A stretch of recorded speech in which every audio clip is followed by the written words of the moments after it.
Have you found yourself struggling to find cheap flights using your points and miles?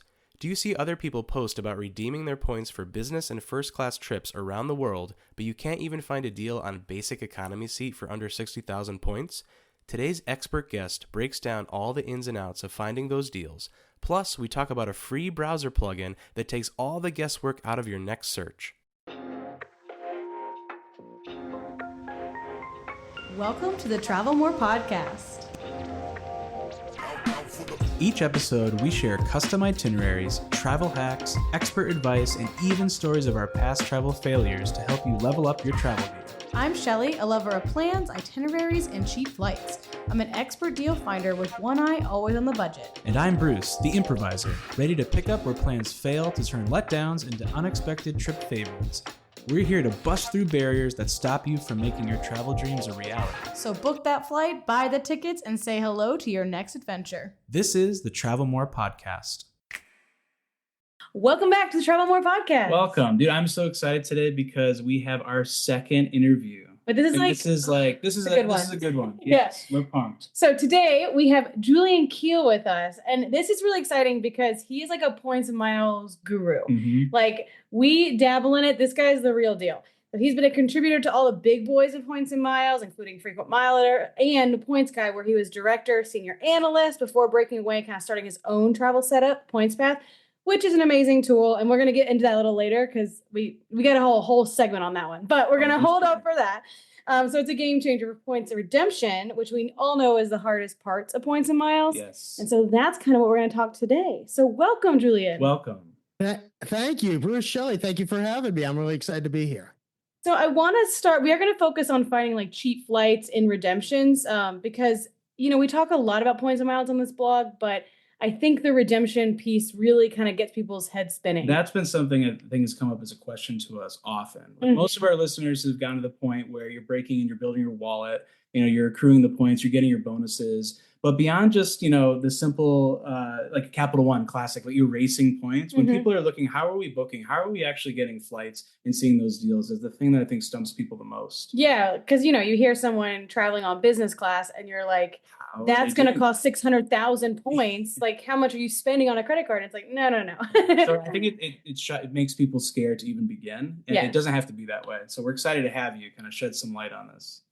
Yeah, you know, so what you're describing, everybody has, especially at the beginning, right? Because it is very complicated and partially by design, frankly. Yeah. The banks make it complicated, the airlines make it complicated, the hotels make it complicated. And they do that because they don't want you to really understand how much value you're getting for your points. And a lot of people don't realize that one way of redeeming your points doesn't necessarily have the same value as a different way. And you really have to be careful about how you're doing it. Now, that being said, free travel is free travel. And if you are getting a flight that you are not having to pay for because of points you've earned from a credit card or wherever it might be, and at no cost, then it's a win. You're winning either way. But there are good ways to use your points, and then there are great ways to use your points. And I think we can probably dig into a little of both. I love that. That is a great way of saying it, because it's something we've also said is don't feel bad if you're not getting these crazy redemptions. Like, if you're saving money, you're winning already. You're doing exactly. Great. You should pat yourself on the back. So I know that you kind of got into this originally because you were working, and correct me if I'm wrong, but you're working for WWE, right? And flying kind of across the country, doing something like 200,000 miles per year or something. That's exactly right. Okay. I had a totally different career before this. I was in film and television as a writer and director. And yes, I was working for WWE. I was directing all of their backstage scenes. And so each of those, you know, if you know anything about wrestling, and, you know, I don't know that everybody does, but let's just assume everyone knows everything about wrestling. If you watch Monday Night Raw or Friday Night SmackDown, every so often they go backstage and there's a scene in the locker room or wherever it might be. And that's what I was doing. I was directing all of those, camera, acting, all of it. So all of those had to take place wherever we were doing the show. And the show was in a different city every week. In fact, 2 different cities every week for Raw and SmackDown. So I was traveling every single week. And that meant flying and you didn't just fly from city to city. You flew to the cities, did the shows, then flew home, then flew to the next city the next week. So it was a lot of back and forth. I was living in LA at the time, and I racked up a lot of miles. When you are and the whole company, of course, is doing this, right? The crew, the talent, everybody. So everybody in that company knows their frequent flyer miles. They just do. It's a subculture. In the same way that I imagine at the Today Show, everybody's always talking about sleep and how little they've gotten or whatever. Yeah. Right. At WWE, everyone's always talking about miles and points and miles. Hey, are you going for American Executive Platinum? Because I think I'm going to stick with Delta Diamond because of this and that, whatever it might be. So that's where I learned it. And then once I was done with wrestling, I did that for about 2 years. And by the way, that's about all you need to do of wrestling. If you kind of get the idea of that. I had all this knowledge and I had this, talent of writing. And so I was looking to do some different things. And so I started writing, and I actually wrote for a blog called, at the time it was called Hack My Trip. Now it's called Travel Codex, but that's where I started. And eventually Greg over at Frequent Miler saw some of my stuff and said, hey, would you come over and do some work with me? And kind of went from there. So yeah, it's been an interesting journey. And this is over, 15 years. It's been a really interesting journey, but a lot of fun. Yeah, Frequent Miler, I think, is actually my favorite one. I do the points guys too, but I think Frequent Miler is my top for whatever reason. I just feel like I jive with them. But I have to ask, 200,000 miles a year for 2 years, so not like, for 10 years, but that's still a lot of miles. Was just for fun, was there like one city that you went to that like was surprising? You know what I mean? Like it was like, oh, this was interesting.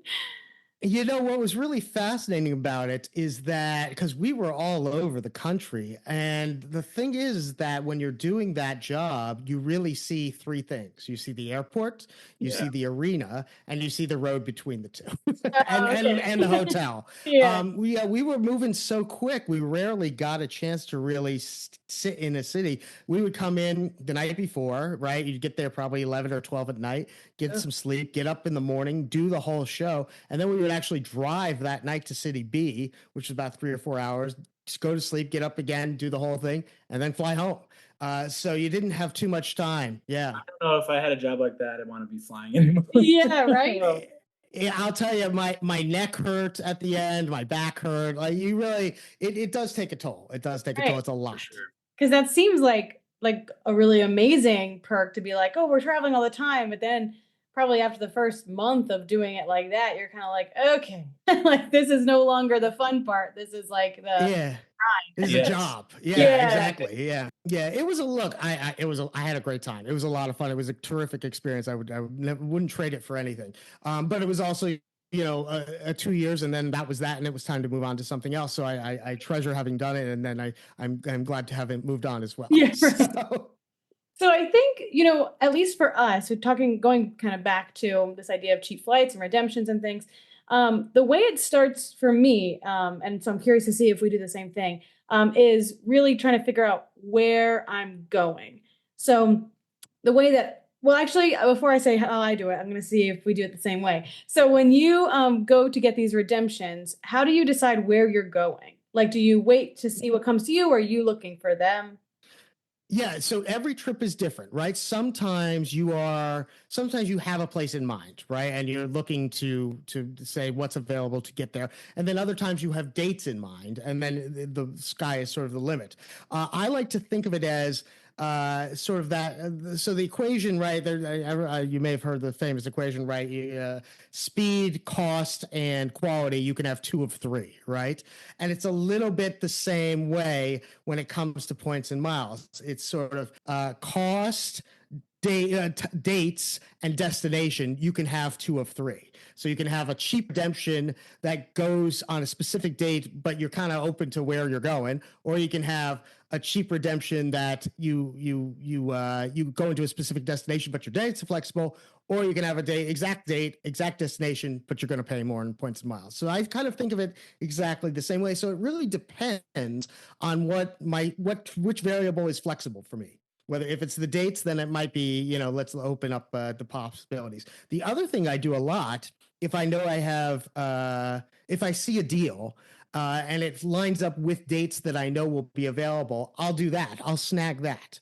And I emphasize to everyone, And one of the few silver linings that came out of the pandemic is that most U.S. airline programs, you can cancel a points and miles ticket for free and get the points back. And so there's no downside to booking it because it's almost always possible to unbook it at no cost. So if you see a deal and you think it might be something you could do, grab it. Go ahead and grab it. That's a good point. Yeah. Yeah, and I will also almost always only grab it in one direction to start, unless I can see it, unless it happens to be available in round trip. If it's only available in one direction or only one direction lines up with the dates that I need, I will book one way and leave the other way open and then start looking for the other option. And if it doesn't work out, then I'll cancel the first way and do something different. So it's really all about flexibility in one of those variables. I think that's a great thing to remember, because something most people don't think about is they're often looking for a round trip ticket. And some of the best deals we have found, whether it was just the cost or through points, have been looking at that single trip destination and then even planning a trip around maybe not the same airport. Or we've done cheap hoppers, to get those first class flights with those crazy redemptions. So definitely something to think about. Correct me if I'm wrong, but points and miles aren't really cheaper for round trip ever, really. It's kind of just like adding two segments together to get your round trip. Most of the time you want to book one way at a time with points and miles. There are a few exceptions. Delta will sometimes have sales with points and with miles that you do require a round trip. If you're using Points Path and you search round trip, will show you those. But generally, like Bruce said, I would recommend anybody booking with points and miles, look one way at a time. And then the more advanced version of that is just look for the longest piece of that one way. So for instance, I live in New York, so I have a lot of options. But we're in Connecticut. Right. We're down the street. Essentially, yeah. So if I don't see an option, let's say I want to go to London, if I don't see a good points and miles option from New York to London, I might look for one from DC to London, or I might look for one from New York to Paris, or wherever it might be. And then I'll just tack on that short little extra segment with some cash, because that costs $100 or whatever. So that's the even more advanced version. I probably wouldn't do it, frankly, just to get to London. That's a short flight, but I would certainly consider it for if I was going to Asia. I would happily leave from Chicago. I'd happily leave from Los Angeles and just book the other piece with cash, or find another points fare to make that up. The positioning is key. Yeah. That's something I think people don't typically think about. They're only looking at their the closest airport, and not considering adding something. Yeah, especially because we're lucky. All three of us. Boston, New York. We have big airports, but not everyone does. And I was telling my dad this because he lives in the middle of the country in Memphis, Tennessee. And that's it's not tiny, but it is not, you don't want to fly out of Memphis. You're not going to find anything. Right. So it's like, so don't start searching from Memphis. Start searching from the bigger cities around them with points and miles. And I realize why people do that, because with cash, maybe that doesn't make sense, right? Cash is cash. You're not necessarily going to get that much better of a deal if you search from big cities. But with points and miles, because availability is limited, look for those big cities. Right. And actually, this kind of transitions really well into kind of my next thing is, so say that you found let's say not a deal. Let's say that you're looking for a specific either date or destination, but it's not one just came to you. How do you start that search? So the first thing I will do is just search direct. And again, one way at a time. So I will say, okay, let's say it is London. I will look for New York to London on the date I'm searching. Sometimes I get very lucky and boom, there's something exactly that I need. But more often than not, and New York to London is, like I said, not a great example because there actually usually are a lot of options. That one's pretty straightforward. Let's say let's do it the other way. Let's say New York to Tokyo, right? New York to Tokyo is going to be real hard to find. So first of all, I would certainly look New York to Tokyo and see what was available. But assuming nothing was there, then I would start saying, okay, well, what's available Boston to Tokyo? What's available DC to Tokyo? What's available Chicago to Tokyo? One way at a time. And when I find something that would work, I would book it with points. Again, with the idea that I can always unbook it if I find something better. And that really is the key. Booking the flight for me is not the end of the process. A lot of times it's just the beginning. where I will book something just to make sure I'm covered, something that would be acceptable, but will keep searching for other options, better options, more convenient options. Maybe I'll book an economy ticket to start, but look for a business class flight. And you have to be, and I will keep looking right up until I'm basically the day before I'm flying, unless I have something I'm really happy with, because a lot of times that space opens up at the last minute. And the reason for that is that the airlines realize, oh, we're not going to sell all these seats. We've gone as long as we can, throw up, 2 first class Lufthansa seats for, for points and miles redemptions, because they're going to fly empty otherwise. So being really flexible and really just keep looking. And this is also where we can talk about the tools that are available that can help you alert, so you're not constantly like sitting there in front of the computer searching PointsPath and others that can alert you when that stuff maybe opens. we should talk I would say this is about, exactly what I was going to say, is because when you say you search, it's like through what? Because I find myself it's like Air France, British Airways, Virgin Blue. It's just like I keep going through all of these points and mile things, and when people are like, how'd you find this? I'm like, honestly, hours and hours and hours of searching. Like nothing quick about it. And so so how do you decide like where you're going to search and those kind of things? And of course, we know PointsPath is about to come up, because honestly, this is the game changer part, because Google Flights, which I know you're about to get into PointsPath, but Google Flights is my favorite place to start, because this doesn't always work, but typically when I see lower cost flights in cash, sometimes then I'll go to their, loyalty program, and I'll find it in their lower-ish points. Right. Although not always, but sometimes. Yeah, so sometimes those line up, but yes, not always. Yeah, up until a couple of years ago, Shelly, what you do is what everyone did, because that was the only way to do it. And to this day, a lot of people do it, right? You just go from site to site to site, and you're searching for availability. Fortunately, in the last few years, a lot of tools have opened up. PointsPath is one of them, and I can tell you real quick, PointsPath is very easy if you're already used to using Google Flights. It's a Chrome browser extension, Chrome, Microsoft Edge. We actually have our Safari version in beta testing right now, so that'll be out here, probably out by the time you're hearing this. So you simply download and install it into your browser, and then every time you go to Google Flights in that browser and do any sort of search, we add all the points prices for all the major airline programs, and then tell you which is the better deal. Should you use cash or should you use miles for each flight? That is a great place to start. I tell everybody, I say, start with PointsPath. It's free, is the other nice thing about it, but start there because you'll get a really good lay of the land. You'll really get an idea of, first of all, well, maybe the cash price is worth doing. Like maybe it's a really good cash price and you should just grab that.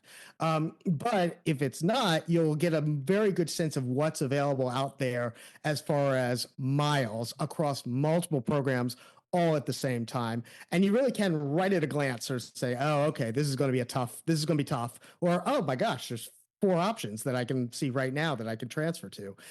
So that's where I start. And then from there, in PointsPath, so that, like I said, PointsPath, that part is all free. We do have advanced features when you are a paid member, a pro member, as we call it, where you can start setting alerts for flights and say, all right, well, this may not be available right now, but let me know. I'm going to track it and email me when it is available, or email me when it drops below this price. And then you don't have to worry about searching that flight over and over, that search over and over again. So that's some of the tools that we have available. We also have, for our pro members, a 7-day calendar, where when you do a one-way search, you click on the calendar button and you see 3 days before and 3 days after what's the cheapest points price available across all of our programs. Oh, that's awesome. So I just can't. I can't believe. I know. I think about this, the hours we've spent, and now, first of all, just Google Flights becoming enhanced over the years, kind of offering some of the things, but just for the money price. But seeing the calendar, getting a sense of trend, being able to have an email, come through. I could even see why. Like, I'm already thinking, the pro plan is absolutely something we would want. Oh, yeah. We're already, just for the amount we do, and those features are incredible. I can't even picture how it's aggregating all this data accurately to like produce that. It's like pretty incredible.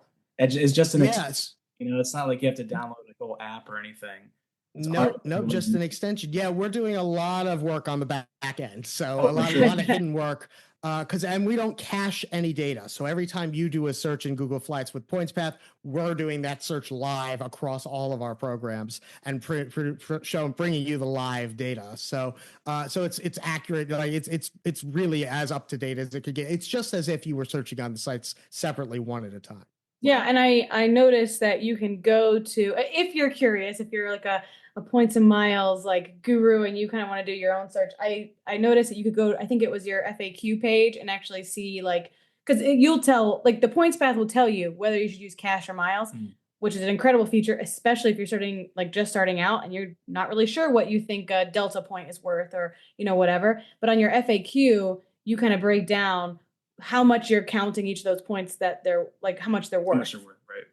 Yep. And we do base that on all of the data that we see, right? We have now over 70,000 users in PointsPath, and they're searching, tens of thousands of searches every day. And we see all of those points prices, all of those cash prices. So we can look back over 90 days or 6 months and say, well, this was the median value for Delta miles across every search that we saw in the last 6 months. That's what we're going to use or peg our valuations to.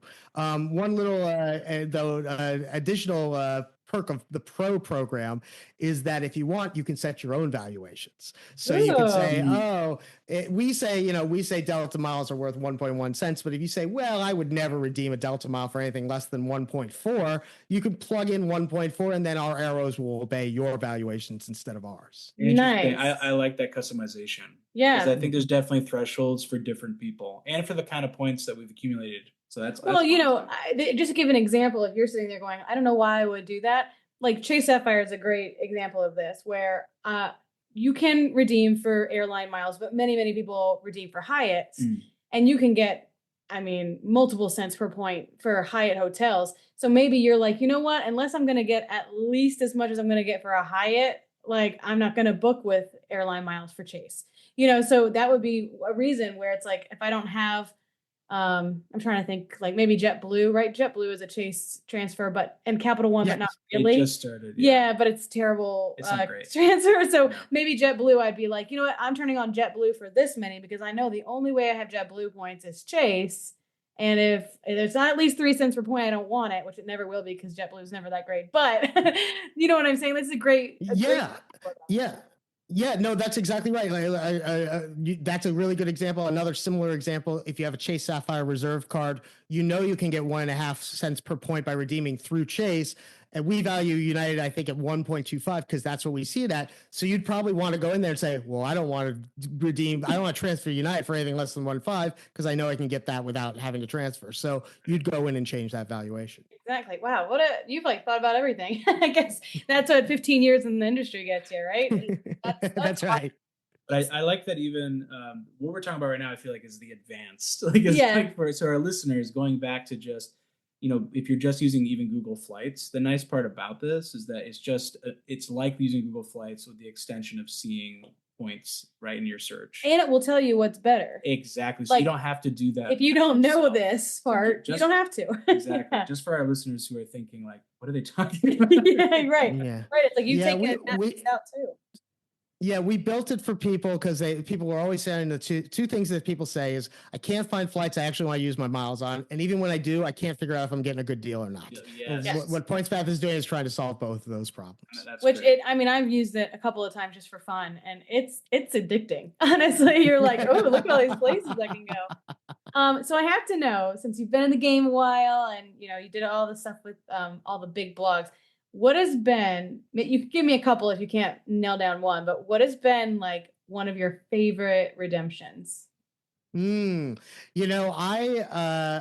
always been a big fan of Lufthansa first class. And just because I like the way I just like it. I just like the style. And to be clear, I've never done the round the world trips. I've never really had the time. It's not that I don't have the interest. I just haven't had the time to do that. So, but I really, really like flying Lufthansa first. It's been a little while, and it's harder now to do it because because they only release that space now about 3 days out from departure. It used to be 2 weeks ahead you could book it with points and miles, and now it's only about 3 days. So it is harder to do, but it's a very small cabin. It's eight seats total. I remember the last time I flew it, before we took off, the captain came up and individually to each of the 8 people said, welcomed you and told you what the flight was going to be like that day. At the captain. Yeah. And you know what? I would never pay for that, right? And because that would be a huge waste of money. So it's, to me, that sort of thing is like, that's one of the beauties of points and miles, is that you can get an experience that you would not pay for, that you just can't, even if you had the money, you'd be like, that's not a good use of my money, probably. So you could do something that it doesn't cost you that kind of money and do it. But the other thing is that I have used points and miles to get somewhere in an emergency. And that is my other favorite use of points and miles, is something has gone wrong or somebody needs you or whatever it is, and you can get on a flight 3 hours from now and use points and miles when the prices are $600, $700, $800 or whatever it's going to be, because you're trying to book same day, and you can get a reasonable points price for it. That's the other great type of redemption that I've done. Fortunately, not had to do very often, but when I do it, I am grateful that I don't have to pay an absurd amount to get to where I need to be. Like an insurance policy of sorts. Right. That's great. Right. Because the prices are always going to skyrocket right before, and the points are almost the opposite. They're either stable or deals come out. Yeah, that's exactly right. Yeah. It's also a great backup insurance. Speaking of insurance, if something goes wrong, like you have a flight and it gets canceled or delayed, you can, the airline might say, well, we'll put you on flight Wednesday. You say, well, I can't wait till then. So you start pulling up like, well, how else can I get out of here? How else can I get here? And I've done that for other folks where their flight was canceled and they said, oh, it's going to be 2 days before I can get out of here. I say, let's see what we can get with points and miles and get you out today. And it opens up that world in the same way, where cash, we probably wouldn't do it. Points and miles, absolutely. You got me excited. We don't have first class, but we have business Lufthansa. We've not flown, and it's different. It's, usually I think they think first class, but really a lot of those amenities come with business class. But Lufthansa is one where they are separate. Yes. Where it's like there's that first class and the business class. Yeah, the captain's not coming to talk to us. No. But now I'm kind of curious. I might look a couple days ahead and see if I can't find. Bump us up. I might try to bump us up. Listen, not to keep tooting my own horn, but if you are a Pro Points Path member, we have a Lufthansa first class dashboard that shows you all of the availability to and from the U.S. Anytime you look at it, we're searching it constantly every 3 days out, and it shows you from every city in the U.S. what's available to and from Frankfurt and Munich, Germany. So if you're trying to get to Europe, by the way, it's easy to jump from there to anywhere you want to go. Oh, yeah, we're going Munich this time, but the first ever, our first ever business class flight, we went to Norway. So there was nothing good. I could not find any cash prices that were even decent to get to and from really any Scandinavian country. And from any of our major airports, too. I had all of them at, the palm of my hand. And so I booked a one-way to Norway. And then we did a couple weeks in Norway. We actually went to Svalbard, which was a wild time. And then we stayed for a while. So like almost a month, or maybe even a month. We went to Copenhagen and Sweden. And anyways, we ended up going from Copenhagen to Frankfurt for 6,000 United miles, like a little jumper. And then stayed at a Hyatt for another 5,000 in the airport, essentially, in Frankfurt. And then got on Singapore to go back to JFK. And that, I think, has ruined us. Oh, it did. That was like such an amazing... I was really nervous. In fact, I spilled my champagne all over myself, I remember. It was so great. I was like, this is fun. I can't go back to economy. No, and we have 2 business class flights this year. One is the one I just mentioned, Lufthansa. And then we're flying Copa, which is kind of a bare bones business class, but we're going to Panama and we have an infant. So we figured even if it's just a bigger seat, having a lap infant is cool. That's been the game now, is like, okay, we're adding our baby. And I'm like, I want space, it's just, so that's nice to find too. But I've been looking at, cause now I have the baby, so I have a lot of free time, and while she's sleeping, I'm like Googling YouTube videos of Lufthansa and Copa business. Well, we're mapping out the cabin. Yeah. What's the best in that? But I'm like, man, this is nice. And if I had done this before, coming from economy, I'd be feeling like I'm flying in style. But coming from Singapore, I'm kind of like, I guess this is okay. You know what I mean? Because now I'm like totally spoiled. I do tell people, because another way you can use points and miles if you can't find availability is say, all right, I'll fly economy one way and business the other, right? And that might be an option if you don't have enough to like do business in both directions. And people ask me, well, should I do business going there or coming back? And I always say, don't do it. Do it coming back. Do not do it going there, because you will spend the entire trip coming back thinking about the business class you are not in.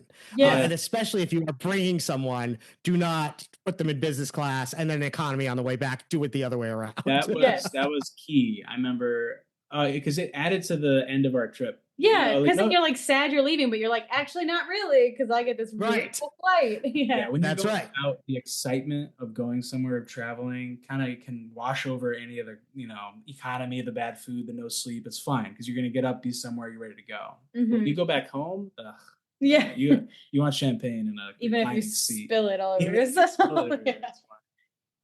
So do you have any we just talked about this a couple episodes ago.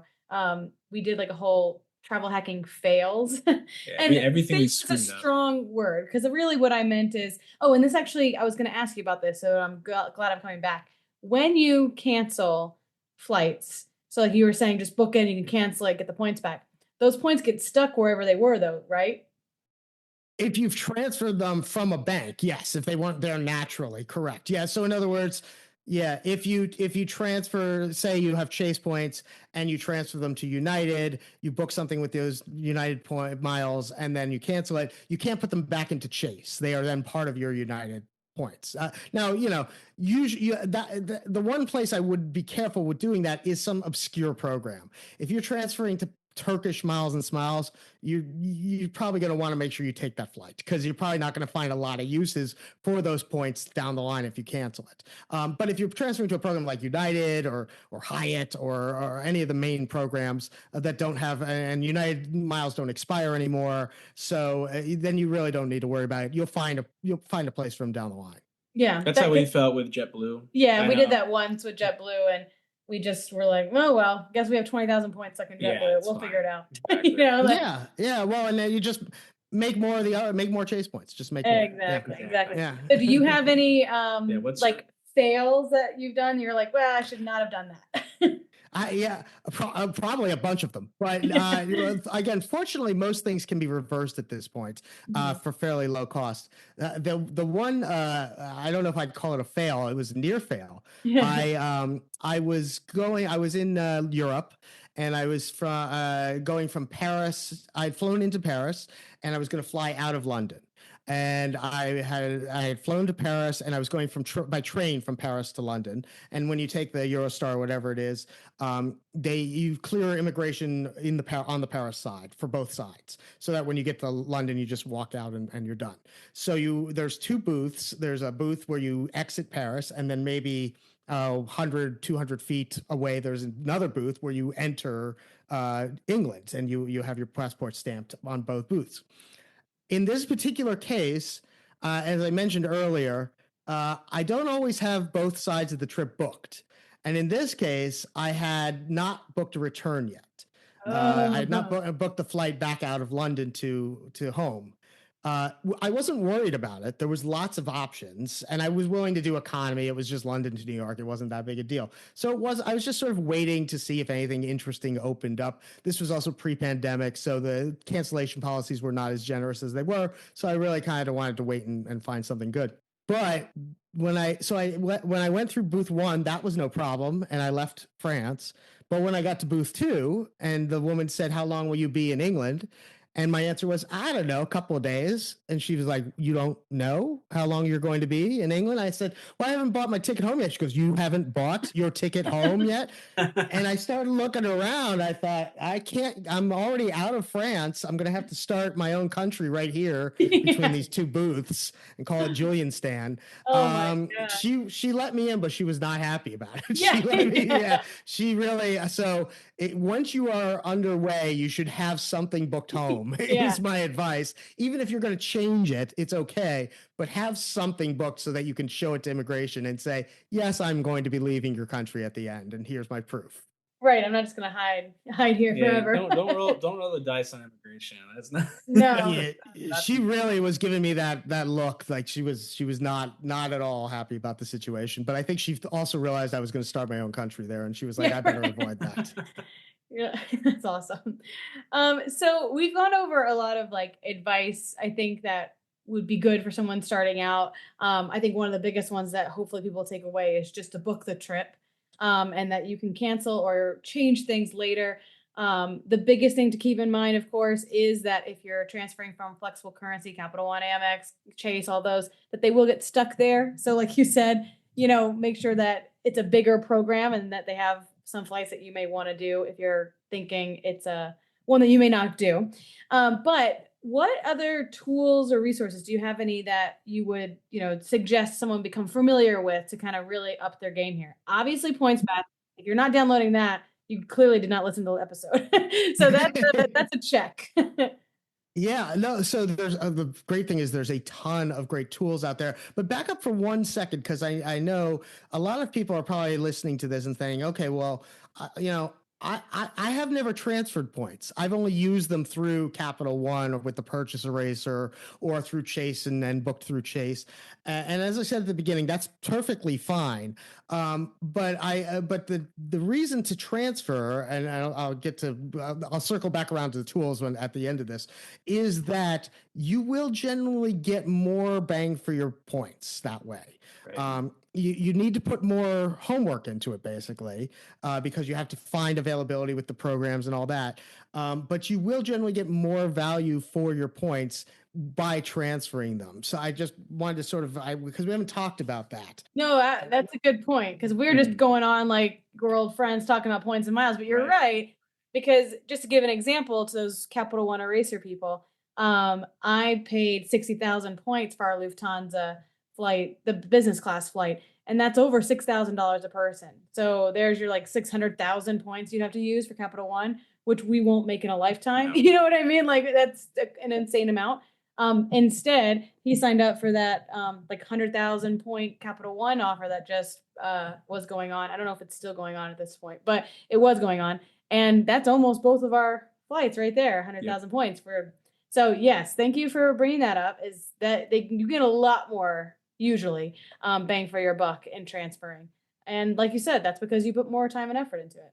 Yeah, I mean, right? You're trading your time and effort for value, for maximizing your points.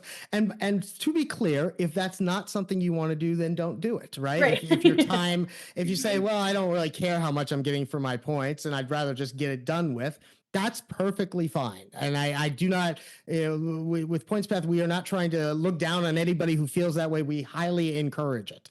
But anyway, the reason I wanted to bring that up is that if you are looking to transfer points, if you are saying, okay, I want to do some of the work, what are other tools you can use beyond PointsPath that can help you with this? And frankly, I am going to flag a few of my competitors and we're all friends and we all get along very well, and I say that all of these tools, it's the right tool for the right job. You should have multiple tools in your toolbox. One of my competitors is called Points Yeah, and they do a really great job. They don't show cash fares, but they have their own search engine. So in other words, while we run on top of Google Flights and show cash, they have their own platform, pointsyeah.com, and you can search just points. And you can see all the different options and all the different transfer partners. They cover more programs than we do in PointsPath. It's a little more of an intermediate to expert tool.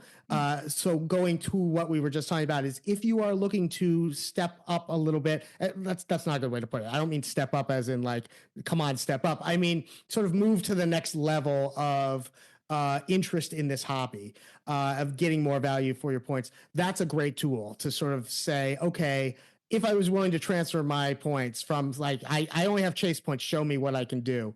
Right. You can do that on a tool like Points Yeah. So I think, and there are others like that as well. That there's Roam, there's Point Me is probably the one that most people know. And they're all again, I think they're all great. I think there's some really great tools out there. Now, if you want to get really expert, and you guys may probably know about Seats Arrow. Seats.aero is the nerdiest possible points tool you could come up with, run by a guy named Ian Carroll, who's really, really great at this. You've got to know what you're doing. You really got to know what you're doing before otherwise you'll get to Seats.aero and be like, what is going on here? I don't understand this. But if you really want to dig into the weeds and get as geeky as you possibly can and find like ways to use your United Plus points if you're in a United Elite, or, find Qatar Q Suite space, that sort of thing. That's all in Seats.aero. All of these, by the way, have some sort of free version. It doesn't necessarily do everything you want it to do. I think Seats.aero, the free version, you can only search 60 days out or 90 days out or something like that. Try them out. Try them because, again, there's usually a free version of all of them. Give them a shot and see if it's something that you find really valuable, then it's worth paying a subscription. I love those tools, but yeah, you're right. Some of them can get very overwhelming very quickly. So if you get on one, you're like, whoa, then just pause. Like you don't have to do it. Exactly. It doesn't cost any money. And right. I like how you're thinking about it, not about stepping up or like you're getting better. Instead, it's more about level of complexity, right? It's like how much time and how much have you learned and done already? For some people, it may not be necessary, but I know for us thinking about we've gotten into the weeds. Yeah. And we found value in it. You know, and if you don't find value in it, that's fine. But I like that there's so many different tools right now. Now, people who are listening to this podcast probably have a more than average level of interest in this, so that's why these tools would be great for them. But like I said, it's okay if you don't. It's okay to just get free travel through Chase, through Capital One, however it is, and have a great time. That's there's nothing wrong with that. So I have just a couple more questions and then we'll wrap it up. But one that kind of just come to me because you're talking about United Mileage Plus. Do you personally, so I'm all about flexible currencies. Like I put all of my time and effort into all the banks. And that's all we do. We only have one credit card that's an airline loyalty, and it's JetBlue because that's an easy one down to Florida. We often do that trek. The typical one, and we got a good bonus. We got a good bonus. And we have a Marriott card because we get one free night a year and we pay our gas with it. You know what I mean? Like that's really it. Otherwise, we are all about those flexible currencies. I think we have 15 cards in the other one. God, yeah. For you, I know a lot of people, and actually had someone ask me about this, go for like loyalty in a brand, and then that is kind of where they put their energy because you can get the upgrades and different things that come with sticking to, let's say, Delta or United or those kind of things. What's your personal kind of opinion there? Do you go loyal or do you go flexible? Yeah, for years I went loyal for all the way back to my WWE days when I had the top tier elite status on both Delta and US Airways at the time, which was a lot to have the top tier on both of them because I was flying 200,000 miles a year. But actually since then, I don't know if I've ever gone a year without having some sort of elite status. But this may be the first one coming up here in 2026 because it's not, in my opinion, worth it anymore. The airlines have really neutered those elite status programs to the point, the key was always the big headline perk on all of these was always the upgrades, the free complimentary upgrades on domestic flights. And the problem is the airlines sell those seats now. They've done a much better job of making sure that they get money for every single one of those seats. So you don't get them anymore. They aren't available for complimentary upgrades. And if that perk is not available, most of the others you can probably replace with a credit card from that airline. And to your point, I don't collect airline miles directly. I agree. I only collect flexible currencies because there's not really much reason to collect direct miles other than American, because right now there's no flexible currencies that cover it, though there will be apparently shortly with Citi is coming down the line. But aside from that, I don't collect airline miles because they're not flexible. But I often do have airline cards because I want to make sure I have that free check bag. I want to make sure, I have a somewhat priority boarding. I want to make sure whatever it might be. I know as I get them for the perks, and then, they sit in a drawer. They never go in my wallet. They never get spent on. And a lot of times you don't even need to buy the ticket with the card. If you do, then I'll do it. But a lot of times you don't even have to do that. So I get the card, I pay the annual fee. If I know I'm going to have 1 or 2 flights a year on that airline that I'm going to need to check a bag, I know it's free. And then it's paid for itself. That's it. Yeah. So I do not. I currently have Delta Platinum status simply from by virtue of having rolled a lot of miles over since the pandemic, a lot of elite points and all that, elite qualifying dollars and all that. But I am not doing it this year. I've sort of hit my limit of this is not worthwhile. This is not worth the time of chasing because the perks for it are not as good as they used to be. 10 years ago, that answer was very different. 10 years ago, I would have, gone way out of my way to be loyal to a particular airline. And it changed over the years, which one it used. Like I said, it was Delta and US Airways, then it was American, then it was Delta again. It switched over the years. But this year, I won't do it. I'm a free agent, as they say, and I am simply booking. And if I want to go first class or to get an upgrade, I either pay for it with cash or use points. Yeah, this is also a good thing to bring up for this entire hobby, which is it's volatile. It can change at any second, and that is why you earn and burn points. Earn and burn, and yeah, you not don't hoard. just hoard Yeah. things all the time. And a little bit of hoarding, I can tell, RC, because not everyone has a lot of spend per year, and so you're really gonna save up. But I would not try to save up for more than a couple of years because you just never know. I mean, I just saw today the ANA around the world trip is like no longer. Can't do it Yeah. like as of it will be June. I So think there's- it's no longer. Right. And there were so many people on this thread being like, I've been waiting for my anniversary to do this. And it's like, you can't wait. It's You not just, that you kind of gotta, thing, right. yeah. You gotta kind of book and go for it and know that you can always earn more miles. So that's a very good point. I think kind of goes with that same idea where it's like, Yeah. things change. You just gotta be flexible with this type of hobby. Yeah, people get stuck in the idea that they want to accumulate, have like a larger balance of points. Like it's a game, like as if the game is to collect the points. The game is to redeem the points. The game is to use them. The game is to get travel out of it. If you have 1 million points, good for you. Spend them. Don't sit on them. Before the pandemic, if I had more than 1 million points, I would start to get nervous because I would say I need to start burning these. I need to stop collecting them and hoarding them and start burning them. Since the pandemic, it's closer to 2 million just because we collected so many over the pandemic years. But even now, if I see myself over 2 million miles and I'm talking about across all of my accounts, I'm like, we gotta get cracking here. We gotta get traveling. Because this is not, they don't get more valuable, they only get less valuable. Yeah, and I'm definitely guilty of that because I get nervous. I'm like, where my next stash gonna come? Like I just get nervous. Even this Copa flight was actually very cheap. It was only 57,000 points round trip. So, which is crazy for business class. So, a great deal, 5 hours on a plane. So that's actually 10 because it's, I like this person I was following said 10,000 points per hour in the air for business class makes it a good redemption. And that's like a pretty easy way to think about it. If you don't want to do a whole bunch of math. And so I'm like, okay, I like doubled that, with the 10 hours in the air. So I'm all good with that. But the two of us meant that flight was over 100,000 points. And for me, I'm kind of like, 100,000 points. That's a lot of spend of points. And it's like, no, it's not, because then I'm going to have him get the chase card and get that 100,000 sign-on bonus. So it keeps coming back. It goes back. Yeah. Yeah, the trick is I was just to add to that. If you're flying two people, make sure you're playing two people with credit cards as well, right? Make sure you're maximizing both sides of that. It is hard if only one person is doing all the earning while two people are doing all the burning. Then it gets out of balance.